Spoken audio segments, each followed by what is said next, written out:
ನಿನ್ನೆ D K Shivakumar ಅವರು ನಿಮ್ಗೊಂದು ಸಲಹೆ ಕೊಟ್ಟಿದ್ದಾರೆ ನಿಮ್ಮ ಪಾರ್ಟಿಗೆ. JDS ಅನ್ನು BJPಯಲ್ಲಿ ವಿಲೀನ ಮಾಡಿದ್ರೆ ಸೂಕ್ತ, ಯಾಕೆಂದರೆ 2 ಪಾರ್ಟಿ ಸಿಸ್ಟಮ್ ಇದ್ದರೆ ಅನುಕೂಲ ಆಗುತ್ತೆ, ಹಾಗಾಗಿ JDS ಅನ್ನು BJPಯಲ್ಲಿ ವಿಲೀನ ಮಾಡಿ ಅಂತ ಹೇಳಿ ಭಾಳ ಸ್ಪಷ್ಟವಾಗಿರ್ತಕ್ಕಂಥ ಸಲಹೆ ಕೊಟ್ಟಿದ್ದಾರೆ. ಯಾಕೆ ಅಂದರೆ ಅವ್ರು ಕಾರಣ ಕೂಡ ಕೊಟ್ಟಿದ್ದಾರೆ. ಬೆಂಗಳೂರು ನಗರದಲ್ಲಿ ನಿಮ್ಮ ಸಂಘಟನೆ ಇಲ್ಲ, ಹಾಗಾಗಿ ಸಹಜವಾಗಿ JDS ಅವರು ಈ ನಿರ್ಧಾರ ತೆಗೆದುಕೊಂಡ್ರೆ ಸೂಕ್ತ ಅನ್ನುವಂಥ ಸಲಹೆ ಕೊಟ್ಟಿದ್ದಾರೆ. ಇದನ್ನು ಸವಾಲಾಗಿ ಸ್ವೀಕಾರ ಮಾಡ್ತಿರೋ, ಇದನ್ನು ಒಂದು ಬೇರೆ ರೀತಿಯಲ್ಲಿ ತೆಗೆದುಕೊಳ್ಳಿಕ್ಕೆ ನೀವು ಮುಂದಾಗ್ತೀರಿ? 2 ಪಾರ್ಟಿ ಸಿಸ್ಟಮ್ಮು ಯಾರಿಗೆ ಅನುಕೂಲ ಆಗತ್ತಂತೆ? ಶಿವಕುಮಾರ್ ಅವ್ರಿಗ. ಒಂದು ಮಾತು ಈ ಸಂದರ್ಭದಲ್ಲಿ ನಾನು ತಿಳಿಸ್ತೇನೆ, ದಯವಿಟ್ಟು ವಿತ್ ಡೇಟಾ ಮಾತಾಡೋದಣ.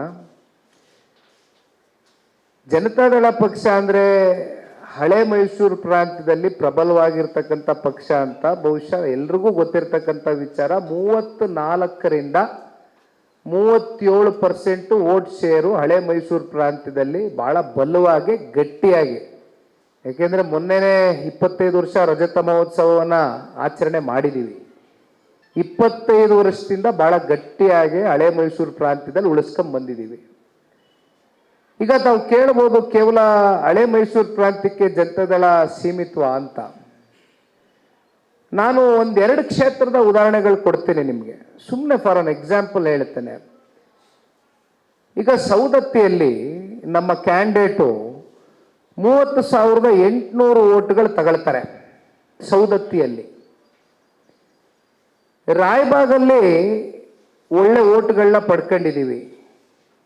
ಸೇಡಂನಲ್ಲಿ 22,000 ವೋಟ್ಗಳು ನಮ್ಮ ಬಾಲರಾಜ್ ಗುತ್ತೇದಾರ್ ಅವರು ತಗೋತಾರೆ. ಶೃಂಗೇರಿಯಲ್ಲಿ ಸುಧಾಕರ್ ಶೆಟ್ಟರು 30,000 ವೋಟ್ಗಳನ್ನ ತಗೋತಾರೆ.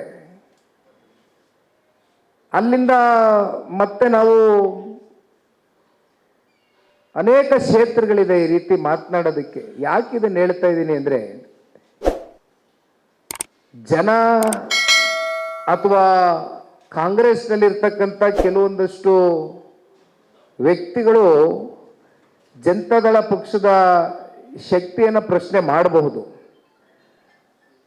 ಆದರೆ ಜನತಾದಳ ಪಕ್ಷದ ಶಕ್ತಿ ಏನು ಅಂತಕ್ಕಂಥದ್ದು, ಕಳೆದ 4 ಅಸೆಂಬ್ಲಿ ಚುನಾವಣೆಗಳಲ್ಲಿ 50ರಿಂದ 55 ಲಕ್ಷ ಜನ ಮತದಾರರು ಪ್ರತಿ ಚುನಾವಣೆಗಳಲ್ಲೂ ಕೂಡ ಬಹಳ ಬಲವಾಗಿ ನಮ್ಮ ಪರವಾಗಿ ನಿಂತ್ಕೊಂಡಿದ್ದಾರೆ. ಕಳೆದ ಲೋಕಸಭಾ ಚುನಾವಣೆಯಲ್ಲಿ ಬಹುಶಃ ಒಂದು 20 ದಿನವೋ 1 ತಿಂಗಳು ಟೈಮ್ ಇತ್ತು ನಮ್ಮ ಅಲಯನ್ಸ್ಗೆ. Because even I was part of it. ನಾನು ಕೂಡ ನಮ್ಮ ತಂದೆಯವ್ರ ಜೊತೆ ಡೆಲ್ಲಿಗೆ ಹೋಗಿ ಕೂತು ಅಲಯನ್ಸ್ ಸಂದರ್ಭದಲ್ಲಿ ಇವೆಲ್ಲವೂ ಕೂಡ ನಾನು ಕೂಡ ನೋಡಿದ್ದೀನಿ. ಹಳೆ ಮೈಸೂರು ಪ್ರಾಂತ್ಯದಲ್ಲಿ again coming back to a very serious point. ಈಗೇನು ಪಾಪ ಉಪಮುಖ್ಯಮಂತ್ರಿಗಳು ವಿಲೀನದ ಬಗ್ಗೆ ಮಾತನಾಡಿದ್ದಾರೆ, ಅಥವಾ ಸದನದ ಒಳಗಡೆ 17 ಸೀಟ್ ಇರೋದು ಸಿಂಗಲ್ ಡಿಜಿಟ್ ಕುಸ್ತೋಗುತ್ತೆ ಅಂತಕ್ಕಂಥದ್ದು ಭಾಳ ಹಾಸ್ಯಾಸ್ಪದ ಮಾಡ್ಕೊಂಡು ಮಾತನಾಡಿದ್ದಾರೆ. ಕಾಂಗ್ರೆಸ್ನ ಪರಿಸ್ಥಿತಿ ಬಿಹಾರದಲ್ಲಿ ಏನಾಗಿದೆ, ಎಲ್ಲಿಗೆ ಬಂದು ನಿಂತ್ಕೊಳ್ತು? ಬೇರೆ ಬೇರೆ ರಾಜ್ಯಗಳಲ್ಲಿ ಇತ್ತೀಚಿನ ದಿನಗಳಲ್ಲಿ ನಡೆದಂಥ ಚುನಾವಣೆಗಳು ಅಥವಾ ಮುಂದೆ ನಡಿಬೇಕಾಗಿರ್ತಕ್ಕಂಥ ಚುನಾವಣೆಗಳಲ್ಲಿ ಕಾಂಗ್ರೆಸ್ನ ಪರಿಸ್ಥಿತಿ ಎಲ್ಲಿಗೆ ಬಂದು ನಿಂತಿದೆ? ಆ ನ್ಯಾಷನಲ್ ಪಾರ್ಟಿ ಅಂತಕ್ಕಂಥ ಬೋರ್ಡನ್ನು ತೆಗೆದು ಬಹುಶಃ ಅದಕ್ಕೆ ಬೇರೆ ಇನ್ನೇನಾದರೂ ಒಂದು ಹೆಸರು ಕೊಡ್ತಕ್ಕಂಥದ್ದು ಸೂಕ್ತ. ಇವತ್ತು ಆ ಅಸ್ತಿತ್ವ ಕಳ್ಕೊಂಡಿದ್ದಾರೆ ಕಾಂಗ್ರೆಸ್ ಅವರು. ರಾಷ್ಟ್ರ ಮಟ್ಟದಲ್ಲಿ ಅವರ ಅಸ್ತಿತ್ವ ಸಂಪೂರ್ಣ ಕುಸಿದೋಗಿದೆ. ಈಗ ರಾಜ್ಯಕ್ಕೆ ನಾವು ಸೀಮಿತವಾಗಿ ಮಾತನಾಡತಕ್ಕಂಥದ್ದಾದ್ರೆ, ಯಾಕೆಂದ್ರೆ ನಾವೊಂದು ಪ್ರಾದೇಶಿಕ ಪಕ್ಷ, ನಾವೇನು ರಾಷ್ಟ್ರೀಯ ಪಕ್ಷ ಅಂತ ಹೇಳಕ್ಕಾಗದೇ ಇಲ್ಲ. ನಾನಂತೂ ಒಪ್ಕೊಳ್ಳೋದಿಲ್ಲ. ನಾವೊಂದು ರಾಷ್ಟ್ರೀಯ ಪಕ್ಷ. ಆದರೆ ಇಲ್ಲಿ ಸಣ್ಣ ಪಕ್ಷ ದೊಡ್ಡ ಪಕ್ಷ ಅಂತಕ್ಕಂಥ ಪ್ರಶ್ನೆ ಇಲ್ಲ. ಭಾರತೀಯ ಜನತಾ ಪಾರ್ಟಿ, ಜನತಾದಳ ಪಕ್ಷ ಅಲಯನ್ಸ್ನ ಫಾರ್ಮೇಷನ್ ಮಾಡಿರ್ತಕ್ಕಂಥದ್ದು ಪರಸ್ಪರ ಪ್ರೀತಿ, ಪರಸ್ಪರ ಗೌರವ, ಪರಸ್ಪರ ನಂಬಿಕೆಯನ್ನು ಬಹಳ ಗಟ್ಟಿಯಾಗಿ ನಂಬ್ಕೊಂಡು ಇವತ್ತು ಈ ಅಲಯನ್ಸ್ನ ನಾವು ಪಾರ್ಟ್ನರ್ ಆಗಿ ಮುಂದುವರಿತಾ ಇದ್ದೀವಿ. ಯಾಕೆಂದರೆ ನಮ್ಮ ಸಹಕಾರ ಭಾರತೀಯ ಜನತಾ ಪಾರ್ಟಿಯ ಈಗೇನು ಸಂಸದರಾಗಿ ಆಯ್ಕೆಯಾಗಿರ್ತಕ್ಕಂಥ, ವಿಶೇಷವಾಗಿ ಅಗೈನ್ ಅಂಡ್ ಅಗೈನ್ ಹಳೆ ಮೈಸೂರು ಪ್ರಾಂತ್ಯದಲ್ಲಿ ನಮಗೆ ಬಂದಂಥ ರಿಸಲ್ಟ್ ಏನಿದೆ, NDA ಅಭ್ಯರ್ಥಿಗಳು, BJP ಚಿಹ್ನೆಯಡಿ ನಿಂತಿರ್ತಕ್ಕಂಥ ಅಭ್ಯರ್ಥಿಗಳು ಸ್ವತಃ ಅವರೇ ಸಾರ್ವಜನಿಕ ವಲಯದಲ್ಲಿ ಅಥವಾ ಅವ್ರಿಗೆ ಬೇಕಾದಂಥ ಒಂದು ವಲಯದಲ್ಲಿ ಚರ್ಚೆ ಮಾಡಿರ್ತಕ್ಕಂಥದ್ದು ನೋಡ್ತಾ ಇದ್ದೀವಿ. ಹಾಗಾಗಿ ಜನತಾದಳ ಪಕ್ಷದ ಶಕ್ತಿ ಏನು ಅಂತಕ್ಕಂಥದ್ದು ನಾನು ಪದೇ ಪದೇ ನೆನೆಸ್ತಕ್ಕಂಥದ್ದು ಬೇಡ. ಅದು ಬಹುಶಃ ಲೋಕಸಭಾ ಚುನಾವಣೆಯಲ್ಲಿ ಒಂದು ನಾನು ಹೇಳಬೇಕಾಗ್ತದೆ, BJP and JDS is a very natural ally. ಇದು ನ್ಯಾಚುರಲ್ ಅಲೈಯನ್ಸು ಕೇವಲ ಮೇಲ್ಮಟ್ಟದ ನಾಯಕರುಗಳಿಂದ ಮಾತ್ರ ಆಗ್ತಕ್ಕಂಥದ್ದಾದರೆ ರಿಸಲ್ಟ್ ಬರ್ತಕ್ಕಂಥದ್ದಾಗೋದಿಲ್ಲ. ಇದು ತಳಮಟ್ಟದ ಎರಡೂ ಕಾರ್ಯಕರ್ತರು ಪರಸ್ಪರ ಪ್ರೀತಿ, ಗೌರವ, ವಿಶ್ವಾಸದಿಂದ ಚುನಾವಣೆ ನಡೆಸೇ ಈ ರಿಸಲ್ಟನ್ನು ತಗೊಂಬಂದಿರೋದು.